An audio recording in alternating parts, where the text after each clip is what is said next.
नमस्कार, स्वागत है आप सभी का हमारे इस खास प्रोग्राम में। मैं हूं आपके साथ सुनील चौहान।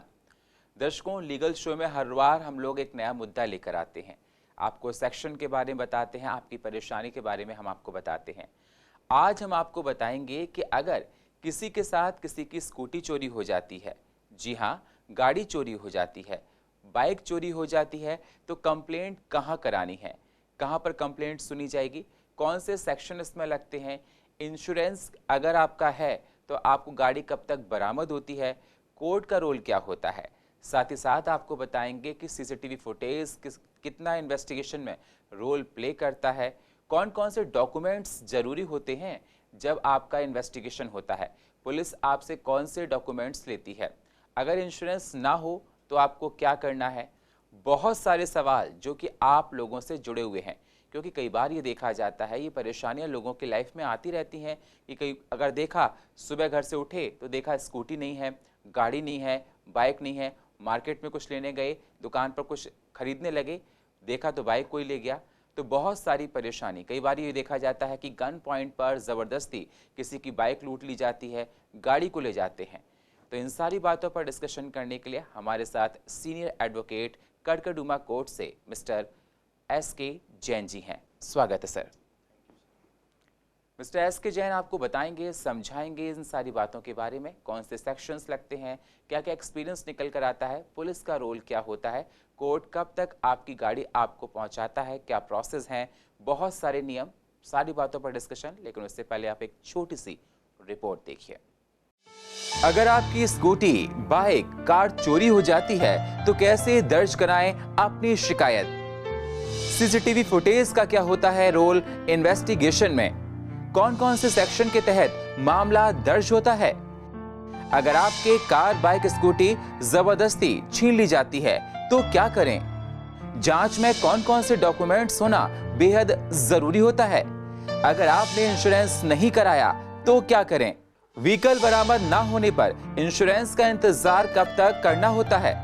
वाहन चोर पकड़ लिया गया, गाड़ी बरामद कर ली गई तो ऑनर को गाड़ी कैसे मिलती है। अगर थाने में गाड़ी खड़ी है तो असली मालिक को गाड़ी कैसे मिलती है। अक्सर ही हम सभी लोगों को देखने और सुनने को मिल जाता है कि रात को स्कूटी, बाइक, कार घर के बाहर खड़ी थी और सुबह चोरी हो जाती है। ऐसी सिचुएशन में लोगों को समझ में नहीं आता कि वो कानूनी प्रक्रिया क्या करें, कहां शिकायत करें, कैसे शिकायत करें और कौन से नियम और धाराएं हैं।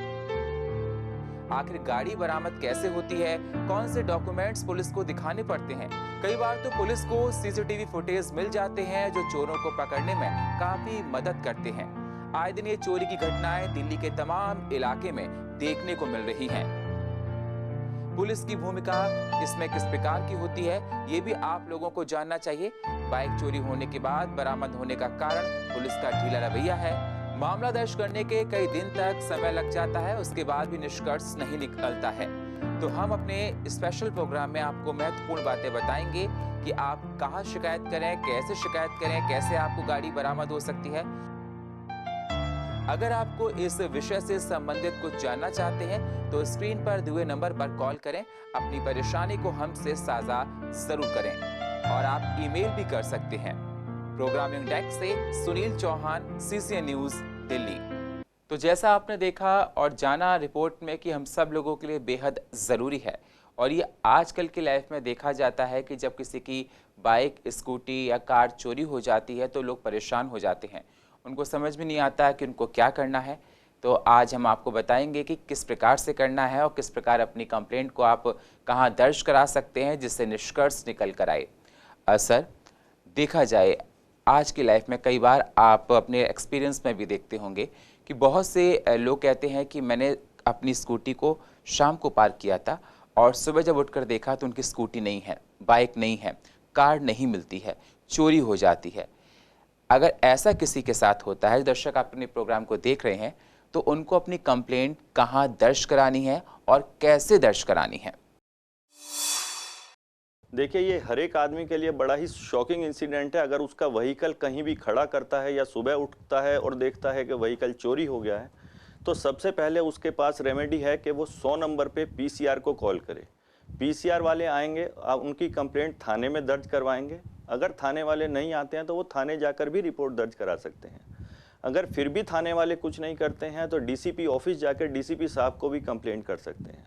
उसके बाद तीसरा प्रोसीजर है, वो कोर्ट में डायरेक्ट कंप्लेंट दे सकते हैं। अब जैसे कोविड को देखते हुए एक दिल्ली पुलिस ने एक वेबसाइट भी जारी करी है, delhipolice.nic.in। इस वेबसाइट पर जाकर वो FIR ई फाइलिंग भी कर सकते हैं। जो मोटर व्हीकल FIR लिखा हुआ है उसके अंदर, उसमें उस पोर्टल पर क्लिक करते ही वहाँ पर उसके हेडिंग आ जाएंगे, motor vehicle FIR and other theft FIRs। तो इस तरह से वो अपनी कंप्लेंट दर्ज करा सकते हैं। बिल्कुल सर, बहुत अच्छे से आपने बताया कि सबसे पहले आप 100 नंबर पे कॉल कीजिए। अगर पुलिस नहीं आती है तो आप थाने जाकर अपनी शिकायत को दर्ज कराइए। अगर थाने में आपकी शिकायत नहीं लिखी जाती है तो आप डीसीपी के पास जा सकते हैं। आपने कहा अगर वहाँ भी नहीं सुनी जाती है तो आप कोर्ट का दरवाज़ा खटखटा सकते हैं, वहाँ अपनी कंप्लेंट को बता सकते हैं। सर, मैं आपसे जानना चाहता हूँ, जब देखा जाता है कि कोई भी व्हीकल किसी का चोरी हो जाता है तो सीसीटीवी फुटेज बहुत रोल प्ले करते हैं और हम लोग पुलिस को इन्वेस्टिगेशन में उन फुटेज को भी देते हैं। मैं आपसे जानना चाहता हूं कि फुटेज जो दिए जाते हैं सीसीटीवी, उनका रोल क्या होता है और कितना इन्वेस्टिगेशन में वो हेल्प करते हैं। देखिए, सबसे पहले तो वो सीसीटीवी फुटेज आईओ जो पुलिस वाले होते हैं, जो उस केस के इन्वेस्टिगेशन ऑफिसर होते हैं, उसको अपने यहाँ भी सीसीटीवी फुटेज इन्वेस्टिगेशन का पार्ट बनाना चाहिए। अगर वो नहीं बनाता है तो कंप्लेनेंट भी किसी के घर में लगा हो वो फुटेज दे सकते हैं। उस फुटेज की प्रूव करने की authenticity as per Indian evidence act होती है। बट आईओ उस सीसीटीवी फुटेज के आधार पर उनको एक्यूज पर्सन्स को जिन्होंने भी चुराया है, चोर हैं, उनको आइडेंटिफाई कर सकते हैं। यहाँ तक कि व्हीकल का नंबर भी उसमें देखकर व्हीकल भी आइडेंटिफाई कर सकते हैं। एक बार ऐसा केस भी आया था जिसमें उसको आधा नंबर मिला था पुलिस को उस केस में, और आधा नंबर के आधार पर उसने उनके 10-12 व्हीकल सर्च करे और उनसे शॉर्टलिस्ट करके उसने व्हीकल को बरामद किया और कंप्लेनेंट तक पहुंचाया, शिकायतकर्ता तक पहुंचाया। बिल्कुल, बहुत अच्छी बात आपने बताई कि अगर सीसीटीवी फुटेज हो जाए तो बहुत अच्छा रहता है। नहीं तो पास के या किसी भी सोसाइटी में अगर आपको ये फुटेज कहीं से मिलते हैं तो पुलिस को देना बेहद ज़रूरी होता है। सर, आपने ये बात बता दी कि पुलिस कैसे कंप्लेंट करेगी, क्या करेगी और रोल ऑफ सीसीटीवी क्या होगा। अब मैं आपसे जानना चाहता हूँ कि कौन से सेक्शंस लगते हैं इस प्रकार की घटनाओं में, और सेक्शन को लेकर साथ ही साथ मैं आपसे जानना चाहता हूँ कि केस स्टडी थोड़ा आप बताइए। देखिए, एक बार ऐसा केस आया था जिसमें एक भांजे के पास आईडी नहीं था, उसको एक गाड़ी परचेज करनी थी। उसने अपने मामा के नाम से आईडी ली और एक गाड़ी परचेज कर ली। उस गाड़ी का पर उसने रजिस्ट्रेशन सर्टिफिकेट ट्रांसफ़र नहीं कराया अपने नाम, ना ही मामा जी के नाम कराया। मामा जी ने ना गाड़ी देखी उसकी, ना ही वो एक दिन भी चलाई। उसके बाद उसने बिना ट्रांसफ़र कराए किसी दूसरे आदमी को बेच दी। उसके बाद जिस आदमी को बेची उससे वो एक्सीडेंट हो गया। उसके बाद जो मोटर व्हीकल एक्ट के अंदर अगर हर्जाना देना पड़ता है, कंपनसेशन के लिए कोई विक्टिम को डालना पड़ता है, डेथ हो जाती है इंजरी केस में, उसके खिलाफ 22 लाख का कंपनसेशन अवार्ड हो गया। अब वो गया मामा के नाम, जिसके नाम रजिस्ट्रेशन सर्टिफिकेट था, उस टाइम ट्रांसफ़र हुई थी गाड़ी, क्योंकि उसने खरीदी हुई थी, उसका आईडी लगा हुआ था ट्रांसफ़र में, उसने आगे ट्रांसफ़र नहीं कराई। तो इस तरह की सिचुएशन से भी बचा जा सकता है। एक और सिचुएशन है जिसमें गाड़ी, जैसे कोई कहीं शॉपिंग कॉम्प्लेक्स घूमने जाता है, बाहर गाड़ी खड़ी कर देता है, भले ही इनर लाइन में हो या बाहर की साइड हो, अपनी देखता है वो सेफ्टी है, कहीं उठ नहीं सकती है, सब जगह सर्च करता है, वो गाड़ी उठ जाती है। उसके बाद वो इतना शॉकिंग, सरप्राइजिंग हो जाता है ऐसे टाइम में, रात का टाइम हो, सुबह का टाइम हो, कोई भी टाइम हो, उस टाइम में ऐसी सिचुएशन, वो 100 नंबर पे कॉल करता है, कहीं गाड़ी उसको अवेलेबल नहीं होती। ये एक केस आया था, मैं केस स्टडी आपको बता रहा हूँ। उसके बाद उसने चोरी की FIR लिखा है। जब चोरी की FIR लिखाने लगा तब पता चला वो ट्रैफिक पुलिस वाले उठाकर ले गए थे और वो किसी और थाने में पीछे खड़ी हुई थी। तो वहाँ से वो रिकवर हुई, फिर वहाँ से उसको परेशानी हुई, वो कह रहे रात को नहीं छोड़ेंगे गाड़ी, सुबह को छोड़ेंगे। तो ये परेशानियाँ भी कई बार आ जाती हैं सामने। और ये जो चोरी के सेक्शन होते हैं वो 379 IPC में दर्ज होते हैं, और किसी के घर से या ऑफिस से या गोडाउन से कोई चोरी होती है तो वो 380 IPC की धारा में दर्ज करा सकता है केस। बिल्कुल, आपने बताया कि कौन-कौन से सेक्शंस लगते हैं इसमें, और आपने केस स्टडी के बारे में ज़िक्र किया कि अगर ऐसी सिचुएशंस बनती है तो किस प्रकार से हैंडल करना चाहिए।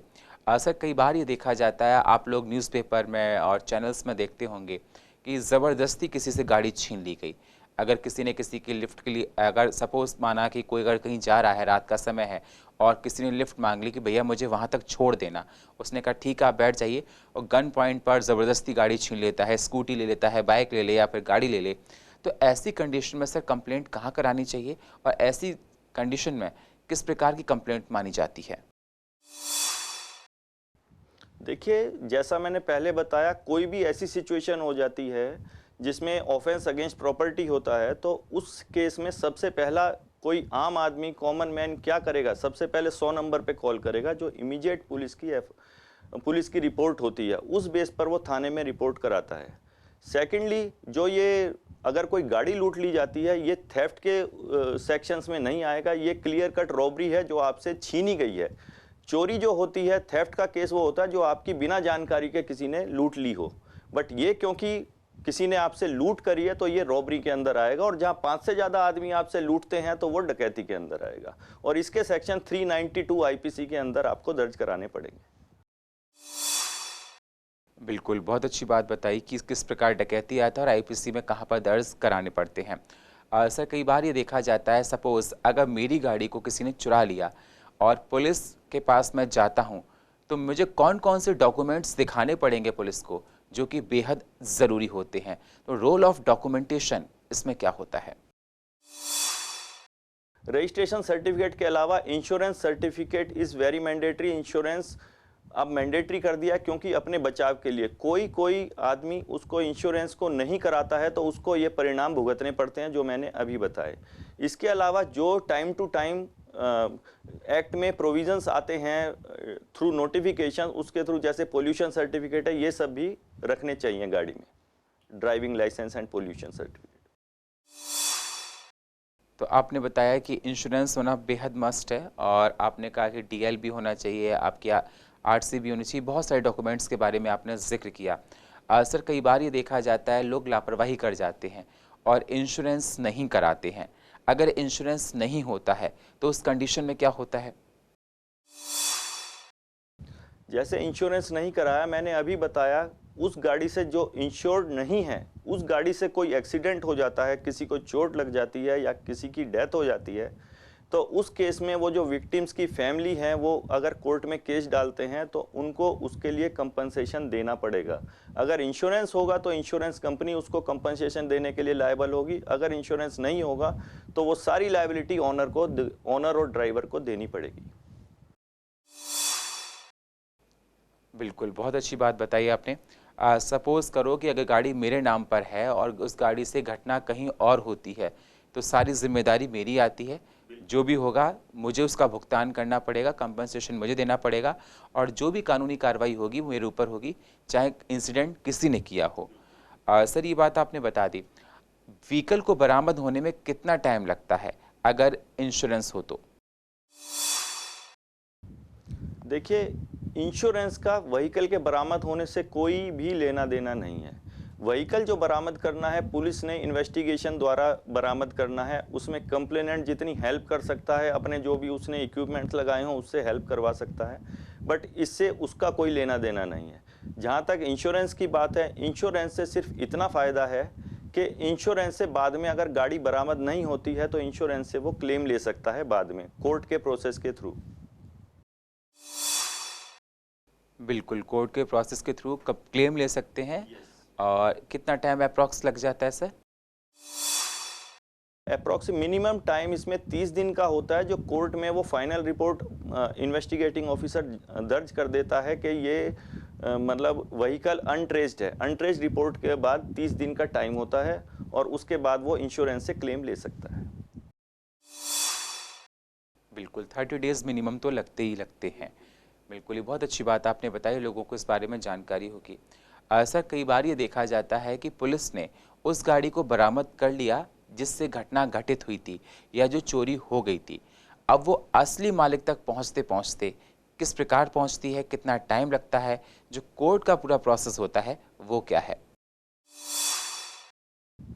देखिए, कोर्ट की नज़र में और जो आम आदमी की नज़र में थोड़ा सा जो रियल ऑनर है उसका फ़र्क ऐसे है कि जैसा मैंने अभी बताया कि जो रजिस्टर्ड ऑनर होगा वही मालिक कहलाएगा कोर्ट की नज़र में। तो रजिस्टर्ड ऑनर कई बार आदमी लापरवाही कर जाता है और वो रजिस्ट्रेशन व्हीकल का अपने नाम में नहीं कराता। तो उस सिचुएशन में जो व्हीकल्स हैं, पहले वाला रजिस्टर्ड ऑनर तो आएगा नहीं उसको छुड़वाने। जो अब रजिस्टर्ड अनरजिस्टर्ड ऑनर है वो कोर्ट के थ्रू छुड़वा नहीं सकता क्योंकि उसके पास रजिस्टर्ड सर्टिफिकेट नहीं है। तो इस तरह से वो कोर्ट में, वो थाने में व्हीकल कई बार सड़ते रहते हैं और वो कोर्ट उनको दे नहीं पाती। बिल्कुल सर, कई बार ये देख लिया जाता है, आपने कहा कि थाने में व्हीकल वो सड़ते रहते हैं और कोर्ट नहीं दे पाती है, काफ़ी टाइम हो जाता है, कबाड़ बढ़ा रहता है, ये काफ़ी लोगों ने देखा होगा थानों में। मैं आपसे जानना चाहता हूँ कि बहुत से लोगों को पता है कि कार हमारी है, ये गाड़ी हमारी है और धूल फाँक रही है, उसको लेने के लिए उसे कहाँ अपनी मतलब कंप्लेंट करनी है और या फिर पुलिस वालों को बताना है, उसे पता है ये गाड़ी मेरी है, लेकिन उसको लेने का प्रोसेस क्या होता है? देखिए, उसको लेने के लिए कोई ज़्यादा लंबा प्रोसेस नहीं है। सिंपल एक एप्लीकेशन कोर्ट में लगानी है for releasing the vehicle on सुपरदारी। सुपरदारी पर वो व्हीकल लेंगे, जितनी व्हीकल की कीमत होगी उतना आपसे बॉन्ड भरवाया जाएगा और आपको व्हीकल दे दिया जाएगा। और ये कोई ज़्यादा लंबा प्रोसीजर नहीं है, ये 2-3 दिन का प्रोसीजर है बस। बिल्कुल, बॉन्ड भरवाया जाता है इसमें लेकर। सर, ये सारी बातों पर हमने डिस्कशन कर लिया। अब मैं कुछ आपसे ये जानना चाहता हूँ कि जिस प्रकार से आप अपनी प्रैक्टिस में देखते हैं इस टॉपिक पर, किस किस तरह के केसेस आते हैं और जब केसेस आए हैं तो क्या क्या एक्सपीरियंस निकल कर आया है? देखिए, केसेस सबसे पहले तो ये चोरी के आते हैं तो थोड़ा डिफरेंट, जैसे मैंने अभी सारा बता चुका हूँ चोरी के केसेस के बारे में। अब मैं थोड़ा सा मोटर व्हीकल एक्ट के बारे में, कंपनसेशन लॉज के बारे में थोड़ा सा और बताना चाहूँगा। विक्टिम की साइड से, जो विक्टिम है जिनका व्हीकल से कोई एक्सीडेंट हो जाता है, किसी का इंजरी आती है, किसी का फैटल एक्सीडेंट हो जाता है, जिनकी डेथ हो जाती है, तो वो मोटर व्हीकल अदालत होती है MACT कोर्ट, उसके अंदर कोर्ट का दरवाज़ा खटखटा सकते हैं और कंपनसेशन के लिए अप्लाई कर सकते हैं। उसके लिए उनको ड्राइवर, ऑनर और इंश्योरेंस कंपनी को पार्टी बनाना पड़ता है, तो जिससे में वो सारे व्हीकल के डॉक्यूमेंट्स उनको लगाने पड़ते हैं जो कि पुलिस वाले उनको प्रोवाइड करते हैं। बिल्कुल। और सर, कई बार ये देखा जाता है इंश्योरेंस कंपनी अगर किसी का इंश्योरेंस करती हैं, सपोज़ मानो किसी गाड़ी का किया या किसी स्कूटी का किया या किसी बाइक का किया और दुर्घटना में वो बिल्कुल ख़राब हो जाती है, तो इंश्योरेंस किस प्रकार से मिलता है? इंश्योरेंस उनका सर्वेयर होते हैं, जो इंश्योरेंस कंपनी के होते हैं, वो सर्वे करके उनका उसी तरह से पूरा फुल, जैसा भी इंश्योरेंस उनका हुआ होता है, जीरो डेप्थ हुआ होता है, तो उस हिसाब से वो उनका इंश्योरेंस प्रोवाइड करते हैं। बिल्कुल, वो देखते हैं किस प्रकार से कंडीशन है, क्या है, उसी प्रकार से वो बताते हैं। बहुत बहुत शुक्रिया सर, आप हमारे इस मंच पर आए और आपने बहुत महत्वपूर्ण बातों पर डिस्कशन किया, दर्शकों को बताया। और दर्शकों, आपको बता दें, अगर आपको किसी प्रकार की कोई परेशानी है तो स्क्रीन पर दिए नंबर पर कॉल कर सकते हैं, अपनी परेशानी को हमसे साझा कर सकते हैं। आने वाले सेगमेंट में आपकी उस परेशानी को हम ज़रूर उठाएंगे। चलते चलते सर, अगर इस डिस्कशन पर दर्शकों को कुछ और आप इम्पोर्टेंट नॉलेज देना चाहते हैं, कुछ और बताना चाहते हैं रेमेडीज़, तो आप दर्शकों को बता सकते हैं। देखिए, मैं लास्टली फिर से कहूँगा, कोई भी इसमें लापरवाही ना करें रजिस्ट्रेशन कराने में। जो खरीदें तो अपने नाम रजिस्ट्रेशन कराएं और बेचें तो ज़रूर दूसरे के नाम रजिस्ट्रेशन कराएं। इससे आने वाली परेशानियों के बारे में आप बहुत ज़्यादा बच सकते हैं। तो देखा आपने, सर ने आपको बताया, समझाया कि जब भी कोई वाहन खरीदते हैं तो आपको बहुत सारी सावधानियां बरतनी होती हैं। और अगर किसी के साथ कोई घटना हो जाती है, बाइक चोरी हो जाती है, स्कूटी चोरी हो जाती है या फिर कार चोरी हो जाती है, तो सबसे पहले 100 नंबर पर कॉल करें। अगर पुलिस नहीं आती है तो आप थाने में जाकर शिकायत दर्ज करा सकते हैं। अगर थाने में शिकायत नहीं लिखी जा रही है तो आप DCP के पास जा सकते हैं। अगर वहाँ भी आपकी शिकायत नहीं है तो आप कोर्ट जा सकते हैं, वहाँ पर अपनी शिकायत को दर्ज करा सकते हैं। जब भी इन्वेस्टिगेशन होगा तो आपके पास डॉक्यूमेंट्स सारे होने चाहिए। पुलिस आपके सारे डॉक्यूमेंट्स देखती है और अगर पुलिस और सीसीटीवी का रोल बहुत होता है, अगर आपके घर पे सीसीटीवी कैमरा ना लगा है तो आप कहीं से भी अरेंज करके अपनी फुटेज दे सकते हैं, जो कि इन्वेस्टिगेशन में बहुत हेल्प करते हैं। तो आपने हमारे प्रोग्राम के माध्यम से बहुत कुछ जाना होगा, सीखा होगा, क्योंकि ये परेशानी अधिकतर बहुत से लोगों में देखी जाती है। दर्शकों, एक बार मैं आपको फिर से बता दूं, अगर आपको किसी प्रकार की कोई परेशानी है तो आप स्क्रीन पर दिए हुए नंबर पर कॉल कर सकते हैं, अपनी परेशानी को हमसे साझा कर सकते हैं। आप ईमेल भी कर सकते हैं, ईमेल हमारा आपकी स्क्रीन पर है, तो आप ईमेल भी कर सकते हैं, फ़ोन भी कर सकते हैं, अपनी परेशानी को हमसे साझा कर सकते हैं। आने वाले सेगमेंट में आपकी इस परेशानी को हम ज़रूर उठाएंगे। और फिलहाल हमारे इस खास प्रोग्राम में इतना ही। बाकी खबरों के लिए आप बने रहिए CCN के साथ। तब तक के लिए नमस्कार।